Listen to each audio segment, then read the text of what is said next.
And in terms of any challenges that you've experienced when scaling and building teams as well, what are almost like some of the main obstacles that you faced, and more importantly, how did you overcome those?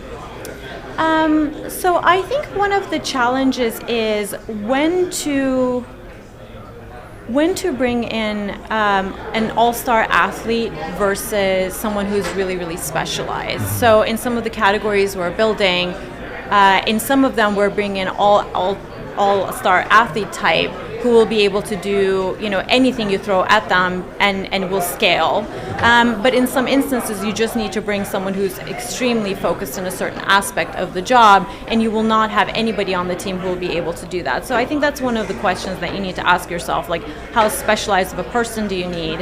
And I think the other one is, as you're thinking of scaling, are there templates, processes, things of that nature that will help you with scale without bogging the team too much into processes? So what's that right balance of almost like a go-to-market playbook that you can create for and with the team, but then also make sure that they're bringing in their flavor and they can expand from there. So just to the aspect of being able to not reinvent the wheel every time, but you have a scalable process for the folks. And in terms of those resources that you mentioned, how do you communicate the value to your team? Because quite often, it is the case that sometimes you can put all these awesome resources together, but they just don't get used. So how do you make sure that they're being used across your team, but in some cases across the company?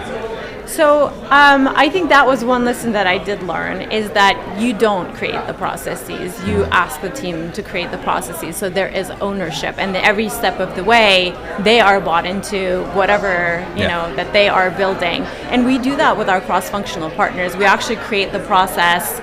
I have folks on the team who raise their hand for subject matter expertise, like how to do research with our research team, and they build the process with the research team, and there is from day one that ownership.